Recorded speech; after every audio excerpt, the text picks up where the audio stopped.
No operation no pain killer చిన్న injection ద్వారా మోకాలు మరియు నడుము నొప్పులకు దీర్ఘకాలిక పరిష్కారం. డాక్టర్ ప్రకాష్ గుడిపూడి. 18 ఏళ్ల అనుభవం, 8,000కు పైగా హ్యాపీ పేషెంట్స్. సంప్రదించండి Allied's pain and pain management centre, Hyderabad. ఏపీలో పోలీసులు తనిఖీలను మరింతగా ముమ్మరం చేశారు. రాష్ట్ర వ్యాప్తంగా విస్తృతంగా తనిఖీలు చేస్తున్నారు. ఎన్నికల కౌంటింగ్ నేపథ్యంలో సోదాల్ని విస్తృతం చేశారు.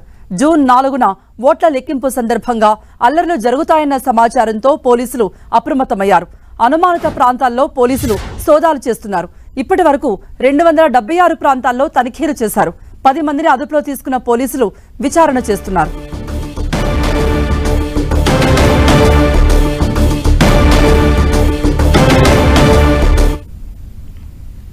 ఇక దీనిపై మరిన్ని అప్డేట్స్ ఇవ్వడానికి మా ప్రతినిధి తిరుమల రావు సిద్ధంగా ఉన్నారు. తిరుమల్. కృప, రాష్ట్ర వ్యాప్తంగా ఎన్నికల పోలింగ్ వచ్చే నెల 4వ తారీఖు జరగనుంది. ఈ నేపథ్యంలోనే కేంద్ర ఎన్నికల సంఘం రాష్ట్ర ప్రభుత్వానికి అదేవిధంగా పోలీస్ యంత్రాంగానికి హెచ్చరిక జారీ చేసింది.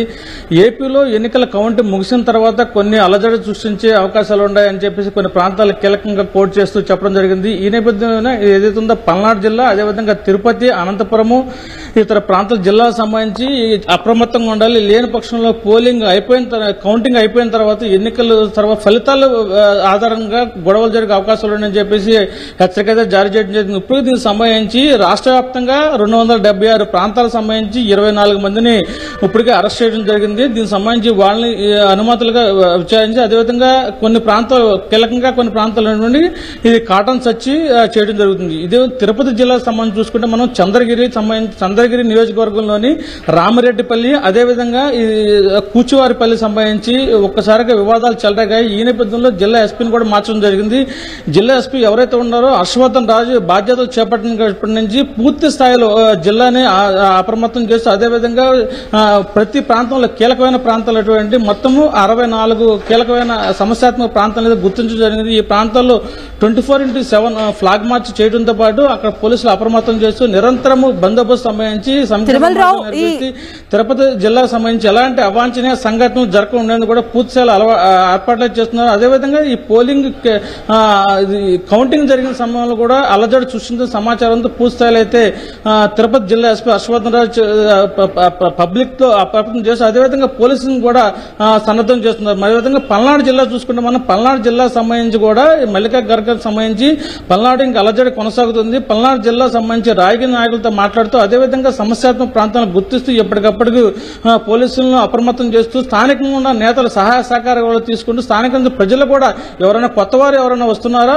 కొత్తవారు ఎక్కడి నుంచి వస్తున్నారు, ఎందుకు వచ్చారు అని చెప్పేసి కూడా పోలీసులు వాళ్ళని అడగటం. అదేవిధంగా దీనికి సంబంధించి ఇది అనంతపురం జిల్లా తాడిపత్రి సంబంధించి కూడా పూర్తి స్థాయిలో పోలీసులు హ్యాండ్ ఓవర్ చేసుకుని వాళ్ళకి సంబంధించిన కొత్త వాళ్ళు ఎవరైనా వస్తే ఎక్కడి నుంచి వస్తున్నారు, ఏంటి వాళ్ళ ఐడి కార్డులు ఏంటి కూడా పూర్తి స్థాయిలో పర్యవేక్షణ చేసినప్పటికీ వచ్చే నెల 4వ తారీఖు జరగనున్న కౌంటింగ్ సంబంధించి అయిపోయిన తర్వాత కూడా ఎలాంటి అవాంఛనీయ సంఘటన జరగడం రాష్ట్ర పోలీసులు అయితే ముందస్తుగా అన్ని ఏర్పాట్లు చేస్తున్నట్టు తెలుస్తుంది. కృప, 64 సెన్సిటివ్ ఏరియాస్ గుర్తించినట్టుగా మీరు చెప్తున్నారు. అలాగే అంటే ఈ 2 జిల్లాలు మాత్రమే కాకుండా అంటే అనంతపురం, కర్నూలు కాకుండా ఈ సెన్సిటివ్ ప్లేస్లో జిల్లాలు ఇంకేంటి, ఎక్కడ చాలా పటిష్టమైన భద్రత ఏర్పాటు చేస్తున్నారు?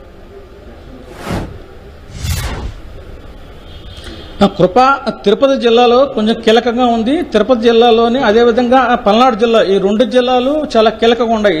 తిరుపతి జిల్లాలో 64 సమస్యాత్మక ప్రాంతాలను ఎవరైతే ఉన్నారో బాధ్యతలు చేపట్టినటువంటి హర్షవర్ధన్ రాజు పూర్తిగా సమీక్ష సమావేశం నిర్వహిస్తున్నారు. ప్రతిరోజు ఏదే సమస్యాత్మక ప్రాంతం ఉందో చంద్రగిరి నియోజకవర్గంలోని రామిరెడ్డిపల్లి, అదేవిధంగా దీనికి సంబంధించి కూచిరపల్లి, అదేవిధంగా కాళహస్తి ప్రాంతంలో కూడా సమస్యాత్మక ప్రాంతాలను కూడా కీలకంగా గుర్తించారు. ఈ ప్రాంతాలు ఫ్లాగ్ మార్క్ నిర్వహించిన పాటు అదేవిధంగా రౌడీ షీట్లకు సంబంధించి వీళ్ళు బైండ్ అవుట్ చేసుకోవటము, ఏదైనా అవాంఛనీయ సంఘటనలు జరిగితే ముందస్తుకు ఎలా చేయాలని చెప్పేసి హోటల్ యజమానితో కూడా వాళ్ళు సమీక్ష సమావేశం నిర్వహించడం, ఎలాంటి ఇబ్బంది కలగకుండా ఉండేది కూడా అన్ని ఏర్పాట్లు చేస్తున్నారు. మరో విధంగా చూసుకుంటే పల్నాడు జిల్లాలో కూడా ఇంకా పగలు రగులుతూనే ఉన్నాయి. వాళ్ళని కూడా పొలిటికల్ లీడర్స్ తో మాట్లాడుతూ పొలిటికల్ లీడర్స్ సమన్వయం చేసుకుంటూ ఎలక్షన్ జరిగిపోయింది. కౌంటింగ్ సమయంలో కూడా ప్రజలు తీర్పు ఇచ్చారు. ప్రజలు తీర్పు శిరసా వహించాలి. ఏదైనా అవాంఛనీయ సంఘటనలు జరిగితే మాత్రం కఠిన చర్యలు తీసుకుంటాం అంటూ అదేవిధంగా ఈ తిరుపతి జిల్లా, పల్నాడు జిల్లా ఏదైతే ఉందో అనంతపురం జిల్లా ఎస్పీలు కూడా పూర్తి స్థాయిలో ఎన్నికల కౌంటింగ్ సన్నిధమవుతుందని తెలుస్తుంది. కృప,